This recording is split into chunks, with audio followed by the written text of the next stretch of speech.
আসসালামু আলাইকুম। আশা করি যে যেখানে আছেন সবাই ভালো আছেন, সুস্থ আছেন। আলহামদুলিল্লাহ, আল্লাহ পাকের রহমতে আমরাও সকলে ভালো আছি, সুস্থ আছি।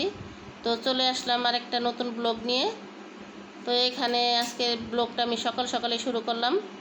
এখানে এখন নাস্তা করব। তো এখানে পরোটা কিনে আনা হয়েছে, কারণ আমার যে রুটিগুলো আমি বানিয়ে রাখি, আমার রুটিগুলো শেষ।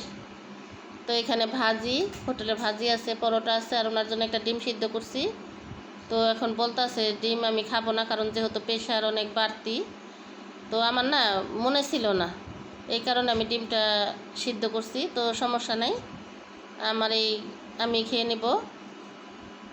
তো আর এখানে হচ্ছে ওনার জন্য শরবত বানাইছি, কারণ বলতাছে যে এমনি তো জ্বর না আজকে কয়েকদিন ধরে। তো বলতাছে আমার এক গ্লাস শরবত গুলাই দাও, আমি দেখি শরবত দিয়ে একটা পরোটা আমি খাইতে পারি কি না। তো এই জন্য আমি আবার বেশি করে লেবু দিয়ে টক করে আমি এক গ্লাস শরবত বানিয়ে নিয়ে আসলাম। তো খাক। তো ভিডিওটি না টেনে সম্পূর্ণ ভিডিওটি দেখতে থাকুন, পাশেই থাকুন। ভালো লাগলে লাইক কমেন্ট শেয়ার করবেন, চ্যানেলটা অবশ্যই সাবস্ক্রাইব করবেন। দেখতে থাকুন, পুরো ভিডিও জুড়ে সাথেই থাকুন। তো এখানে আমরা এখন নাস্তা করব। নাস্তা করার পরে আজকে রান্নাবান্না আয়োজন করতে হবে।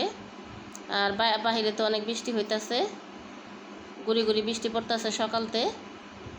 তো যাই হোক, সবাই দেখতে থাকুন। বৃষ্টির মধ্যে কার কার খিচুড়ি রান্না করে খাওয়া হয়েছে কমেন্টে জানাবেন, কারণ আমি এখনও কিন্তু বৃষ্টির মধ্যে খিচুড়ি রান্না করি নাই। আর রান্না করি নাই তাও একটা কারণ আছে, কারণ আমরা দুইজন লোক, একলা একলা ভালো লাগে না। একটা কিছু তৈরি করে খাইলে কিন্তু বেশি লোকজন হলে ভালো লাগে। এই জন্য আর কি একা একা না কিছু রান্না করে খেতে ইচ্ছে করে না। তো আর কি যাই খাই হয়তো পেটের ক্ষুধায়, এই আর কি। তো এই তো এখন কোনো রকম উনি একটা পরোটা খাইলো, অনেক জোর করে খাওয়া হলো, কারণ বলতাছে আমার বমি বমি লাগতাছে, উঠা গেল। আর এই তো নাস্তা খাওয়ার পরে এখন আমি যা ছিল এগুলি সব আমি ধুইয়া নিলাম। আমার সকালের বাসি থাল বাসনও ধোয়া শেষ। আর এখানে পানি ছিল গ্লানে, পানিগুলো আমি ঢাইলে আবার গ্লানগুলো খালি করলাম। এক গ্লান খালি করা হয়েছে, আর এক গ্লান ভরাই আছে, কারণ জগে বোতলে এইগুলোর ভিতরে পানি, আর আমরা তো গ্লাসে পানি খাইতে পারি না, কারণ কেমন যেন একটা লাগে। এই কারণে আমাদের ঘরে না যার যার বোতল আলাদা পানি খাওয়ার জন্য। আর এখানে ভাগ্নি আসলো, ভাগ্নি আসার পরে আমি বললাম চাদরটা একটু বিছাই দাও। তো ভাগ্নি বিছনাটা ঝাইরা বালিশের কভারগুলো লাগাই দিল, আর হচ্ছে বিছনার চাদরটা বিছাইতেছে। তো গতকাল আমি ওই ঘরের চাদরটাও পাল্টাই নিছি, এখন আজকে আবার এই ঘরের চাদরটাও ধোয়া হয়েছে, শুকাই গেছে। আর এখানে দেখেন আমার স্বামীর জন্য আমি ফল কাইটা রাখছি, কারণ কাইটা রাখছি যে যখন মনে চায় তখন আর কি খাবে, কারণ যেহেতু মুখে কিছুই ভালো লাগে না। আর এখানে আমার আজকে দুপুরের রান্নাবান্না শেষ হচ্ছে, আমার রান্নাবান্না শেষ। এখানে আজকে আমি রান্না করছি মিষ্টি কুমড়া দিয়ে, ইলিশ মাছ দিয়ে রান্না করছি, আর হচ্ছে সাথে হচ্ছে পাতলা ডাল। তো এই হচ্ছে আমার আজকে দুপুরের রান্নাবান্না। তো আমি রান্নাবান্না করতে করতে আমার ভাগ্নিরও ঘর দুয়ার গুছানো শেষ। এখন এই যে, কারণ যেহেতু উনি ভাত খাবে না, আমি এখন একলাই বসলাম খাওয়া দাওয়া করতে। আর একা একা কিন্তু খেতেও ভালো লাগে না। ওই যে বললাম যে বেশি মানুষের এক জিনিস রান্না করতে বা খেতে ভালো লাগে, একা কিন্তু খেতেও ভালো লাগে না। তারপরও মানুষের জীবন বাঁচাতে হলে কম বেশি তো খাওয়া লাগেই বলেন। তো এই জন্যই আর কি আমাদের জীবনটাও যাচ্ছে আর কি, আল্লাহ পাক যেভাবে নিতেছে ওইভাবে যাইতেছে। তো যাই হোক, আমার ভিডিওগুলি আপনাদের কাছে কেমন লাগে কমেন্ট বক্সে জানাবেন। আর এখন হচ্ছে মাগরিবের পর, এই তো ওনার জন্য একটা জাম্বুরা নিয়ে আসলাম, আর হচ্ছে আমরা আনছি, আর হচ্ছে পেয়ারা আনছি। তো এগুলো ওনাকে এখন আবার আমি কাইটা দিব।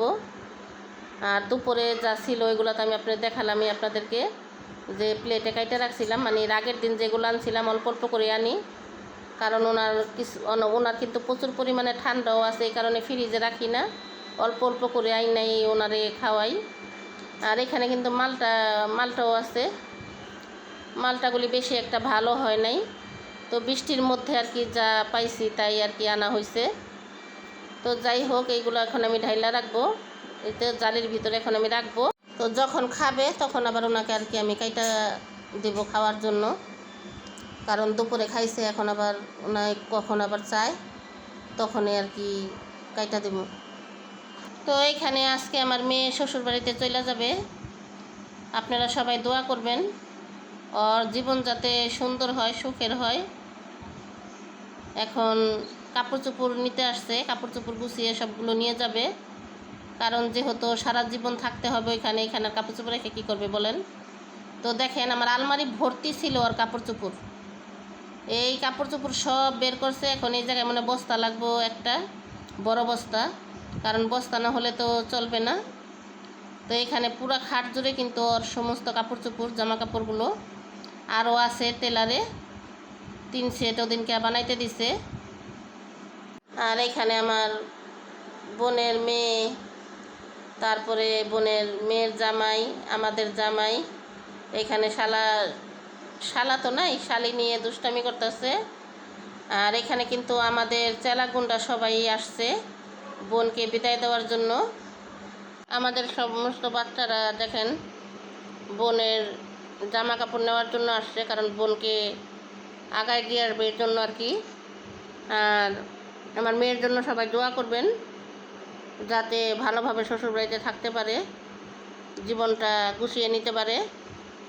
তো আমার আজকের ভিডিওটা আপনাদের কাছে কেমন লাগলো কমেন্ট বক্সে জানাবেন। সবাই ভালো থাকবেন, সুস্থ থাকবেন। আল্লাহ হাফেজ।